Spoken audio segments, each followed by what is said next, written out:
GMNA uses artificial intelligence for generated speech, visuals, and production. AI-generated content may contain errors. Please verify important information before making decisions or taking action.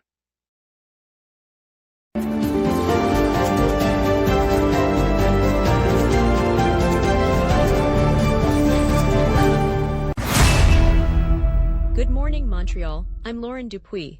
Tonight's top story. Ottawa has asked Alto to consider a Kingston stop on the high-speed rail line, while our West Island is planning long-term flood defenses after recent flash floods.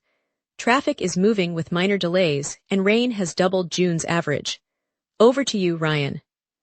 Carey Price has been inducted into the Hockey Hall of Fame as part of the 2026 class. The 2026 Hall of Fame class includes goaltender Carey Price, alongside 3 other inductees this year. The induction was announced earlier this week, confirming Price's place among the 2026 Hall of Fame members. All right, let's get into it, starting with the West Island's plan for long-term flood defenses and community updates. Good morning, Montreal. Here's the news you need to start your day: traffic updates, weather outlook, and the latest headlines shaping our community. Yesterday, the federal government instructed Alto, the agency overseeing the National High-Speed Rail project, to study adding a stop in Kingston, Ontario. The request comes as the approved route already includes 7 stations: Toronto, Peterborough, Ottawa, Laval, Montreal, Trois-Rivières, and Quebec City. Officials said the addition would require a detailed assessment of travel times, infrastructure costs, and regional demand. Ottawa officials emphasized the potential economic boost for the Kingston area and the importance of linking more communities along the corridor.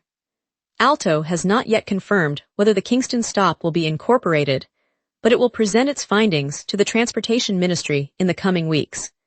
The decision could reshape the timetable for the entire high-speed network, which aims to connect major centers across the province and beyond.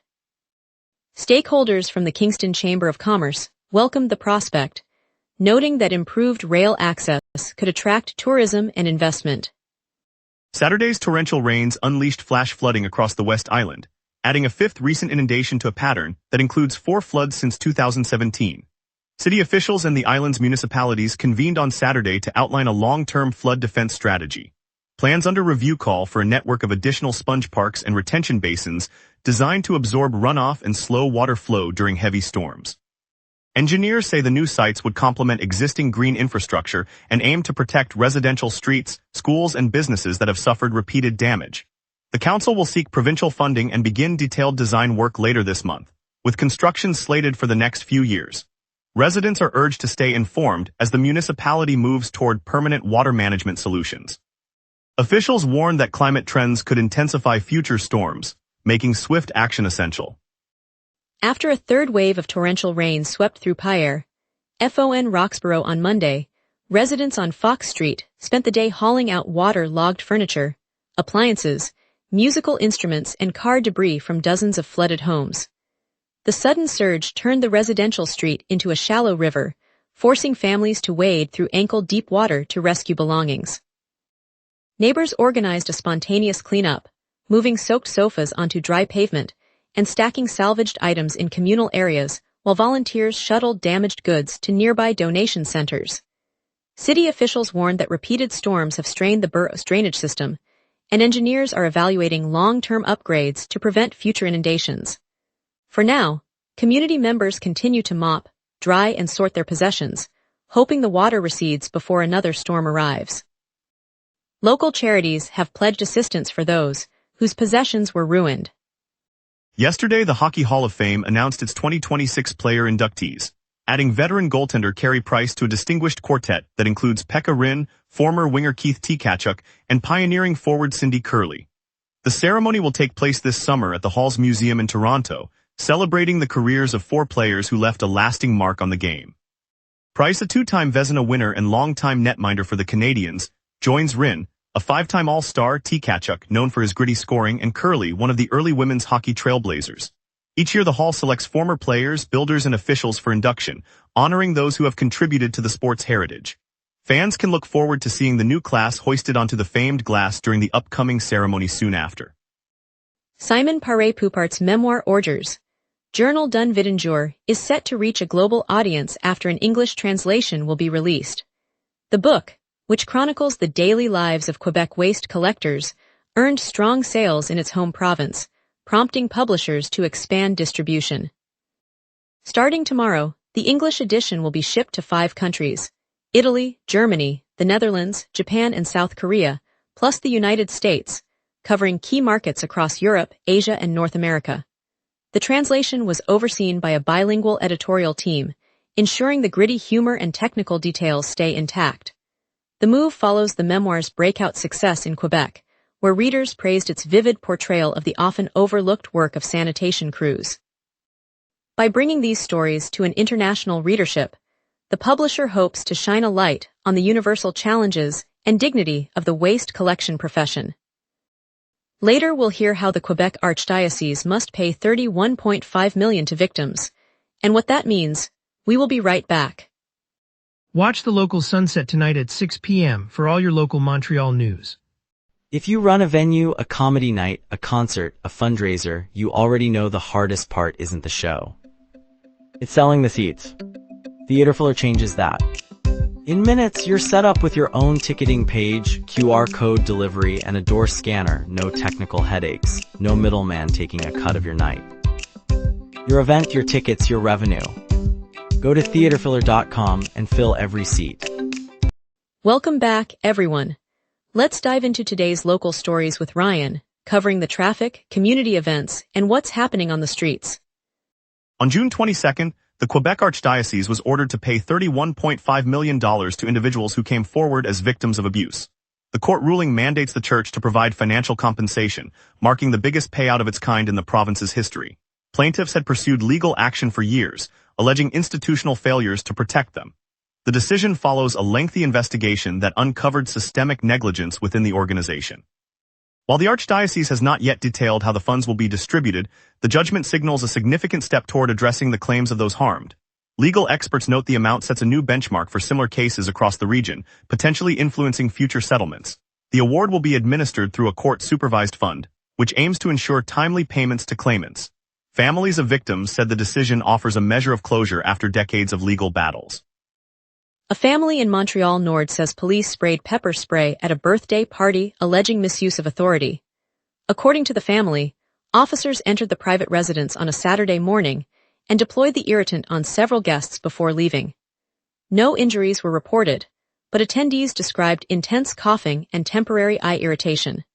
The SBVM has not released a detailed account of the incident, but a spokesperson indicated an internal review is underway. The claim emerges as the city continues to face heightened scrutiny over police use of force policies. Community members have voiced concerns about transparency and accountability in similar encounters. Legal experts note that the family may pursue a formal complaint through the police oversight body. The situation adds another layer to the ongoing debate about appropriate policing tactics in everyday settings. The Marché Public de Pointe-aux-Trembles turned 15 this June, marking a milestone for the neighborhood's Saturday gathering spot. Born from a citizen petition aimed at revitalizing the area, the market now draws thousands of visitors each weekend as local food producers showcase fresh breads, cheeses, vegetables, and artisanal treats. Vendors use the weekly stall to test new recipes and connect directly with shoppers, turning Saturday mornings into a lively community exchange. Over the past 15 years, the market has become more than a place to buy groceries. It's a social hub where families meet, kids enjoy live music, and neighbors catch up over coffee. Organizers say the anniversary celebrations will feature cooking demos, live performances, and special discounts, underscoring the lasting impact of a grassroots effort that continues to shape daily life in Pointe-aux-Trembles. Heavy rain dumps double June average in Montreal neighborhoods. Intense rainfall on Saturday, June 20, delivered nearly twice the typical June total across several Montreal neighborhoods. Meteorological services recorded precipitation amounts close to double the monthly average within a few hours, overwhelming drainage systems and prompting flash flood warnings. Streets in the Plateau, Rosemont, La Petite Patrie, and Verdun reported rapid water accumulation, with some low-lying areas submerged. Emergency responders were dispatched to assist motorists trapped in flooded roadways and to support residents seeking higher ground. The storm, described by officials as unusually strong for the season, has left numerous homes with water damage and caused temporary power interruptions. Cleanup crews are on standby, and municipal authorities have urged residents to avoid non-essential travel until conditions improve. The city's water department is monitoring river levels for potential overflow. Traffic citations issued to cyclists have climbed 36% over the past 5 years, city data show. The surge mirrors a steady rise in the number of riders navigating Montreal streets, prompting authorities to broaden preventative operations. Police officials say the increase reflects more cyclists sharing the road, which in turn raises the likelihood of infractions such as riding on sidewalks, ignoring traffic signals, or failing to signal turns. In response, the Municipal Safety Office has multiplied campaigns that remind cyclists of basic traffic rules, distributing flyers, posting signage, and running short videos on social media. Officials hope that clearer communication will curb violations and improve safety for both cyclists and motorists as cycling continues to grow in popularity across the city. Morning commuters who rely on bikes say the heightened enforcement adds a layer of caution they must factor into their daily routes. Now let's check the morning forecast with our weather team and see what the day holds. A gentle overcast drapes Montreal this morning, setting a calm tone for the day ahead. On this day, the city once felt a scorching 34.9 degrees Celsius back in 2025, a record set during an unexpected late summer heat wave that pushed many into shade. Just a few years earlier, in 2021, the thermometer dipped to a chilly 9.2 degrees Celsius, the coldest June low on record, arriving with an early frost that surprised gardeners. By contrast, the climate normal for late June hovers around a high of 22 and a low of 14 degrees, giving us a useful benchmark today. Right now, Montreal sits under a thick overcast at 17 degrees Celsius, humidity holding steady at 87%, and a light breeze of 1 kilometer per hour from the west. The sky will clear by 9 in the morning, climbing to 20 degrees as sunshine breaks through. By midday, temperatures reach 22, with the sun mostly shining and a gentle south-southwest flow picking up to 18 kilometers per hour. The afternoon stays pleasant, peaking at 23 around 3, and the UV index sits at 6, so sunscreen is optional but not a bad idea. Evening clouds return, bringing the temperature back down to 20 as the sun sets around 8:46, and there are no weather alerts to worry about. Up next, let's look at the 5-day outlook. Tuesday will open with a bright start and a high of 24, dropping to a cool 14 at night, perfect for a morning jog. Wednesday cools a touch, staying around 22 for the high and holding steady at 14 for the low, while clouds keep the sky overcast. Thursday brings a chance of showers, with a 24 high and a 16 low. Expect about 55% rain and a breezy 27 kilometers per hour from the west-northwest. Friday remains mostly clear, high 22 and low 16, though a lingering 55% chance of rain keeps umbrellas handy. Saturday finishes the week with another overcast day, high 24 and low 16, so plan for a cozy evening indoors. Traffic is light with delays, the Bell Center buzzes with Latin groove, and Carey Price's Hall of Fame honor shines. We will be right back. Watch the local sunset tonight at 6 p.m. for all your local Montreal news. Major work continues on the Ville-Marie Expressway westbound between Panet Street and the Turcotte Interchange, closed and detoured onto the Viger Tunnel and nearby surface streets. Westbound St. Urbain Street also has a full overpass shutdown between Panet Street and Exit 5, pushing traffic onto Robert Bourassa Boulevard.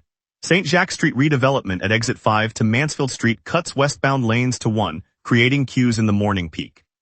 The Cavendish Boulevard overpass reconstruction on the service roads near Cavendish slows traffic both ways. On the Descartes Expressway, northbound work between SHAI Arbrook and Queen Mary Road, and southbound work between Isabella Avenue and Côte St. Luc Road keep a lane closed, adding a few minutes. Moderate repairs on the Claimant Bridge westbound and on Highway 520 overpass cause short delays.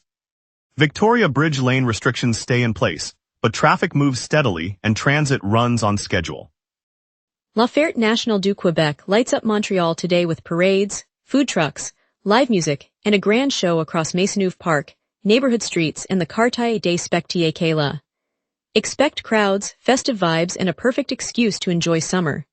For Latin rhythms, head to La Balcon X Terrace for Mardi Latin Groove, a live concert mixing local and international talent.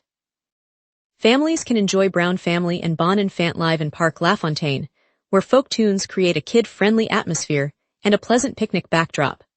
The Festival International de Jazz de Montreal continues citywide, from Parc Jean Drapeau to Place des Arts, offering nearly 1,000 concerts and free outdoor stages. There's a jazz stage near you, whether you're a devotee or just love a good vibe. And mark Thursday for a full album Pink Floyd tribute, tonight at Le Dome in Brossard. And now here's Tyler with sports. A Montreal legend is heading to hockey's most hallowed hall. Carey Price is a Hockey Hall of Famer.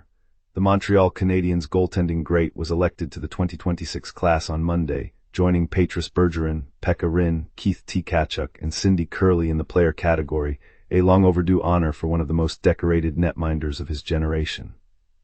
The PWHL has revealed the selection order for its 2026 draft, according to Sportsnet. The announcement came 2 days before the draft itself, giving teams and fans a clearer picture of how the day will unfold. Details on which team holds which pick have not yet been specified in the report. The Canadiens' playoff run is over. Carolina's Logan Stankoven scored one of 3 first-period goals in Game 5 of the Eastern Conference Final, and the Hurricanes eliminated Montreal, advancing to the Stanley Cup Final. That report comes from CBC Sports. Cycle Momentum, right in the heart of Milan, is turning the neighborhood into a launchpad for clean tech innovation. Through its Lab a Startup program, the collective just announced the creation and financing of its first 2 spin-outs, Boria Aquatech and BNat, on June 9, 2026. The new companies focus on water-saving solutions and biodegradable materials, giving local researchers a clear path from lab bench to market. For Milan, that means fresh jobs, greener streets, and a tangible example of Montreal's circular economy momentum. It's businesses like Cycle Momentum that remind us why our city thrives when ideas are nurtured at home. Local cafes and co-working spaces have already begun hosting workshops, inviting residents to see the prototypes in action. And coming up, the Brown family brings a joyful live performance with Bon Enfant, a heart-warming celebration you won't want to miss. Coming up tonight at 6, the local sunset. Your neighborhood, your city, your news. From City Hall decisions to the stories happening right on your street, we cover what matters most to Montrealers. Join us tonight at 6 p.m. on GMna for the local Sunset Montreal's evening newscast. On a crisp Saturday morning in the Plateau neighborhood, a small crowd gathered outside the historic Télé Quebec headquarters on St. Laurent Boulevard. Minister Sophie Lévesque stood beside a group of local teachers and a handful of elementary school students, their bright backpacks a splash of color against the stone facade. The province has just announced a $610 million investment to transform the public broadcaster's programming, and the excitement was palpable. Inside, a team of animators from a nearby studio showed the children a sneak peek of a new series that blends Quebec folklore with modern storytelling. One 8-year-old, eyes wide, whispered that the characters felt like my grandparents' stories told in a way I can understand. The minister explained that the funding will bring more French-language content to screens, create jobs for creators, and give young people a mirror in which to see themselves. When the first episode aired later that week, families across the island gathered around televisions, laughing together as the new heroes leapt across the screen.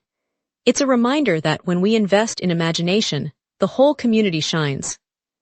On the sun-lit steps of the St. Laurent Community Center, a handful of volunteers gathered early this week, armed with paintbrushes, ladders, and a shared resolve. They were joined by families who have watched empty apartments line the streets of the Plateau for months, a silent reminder that the city's rental market has tightened beyond comfort.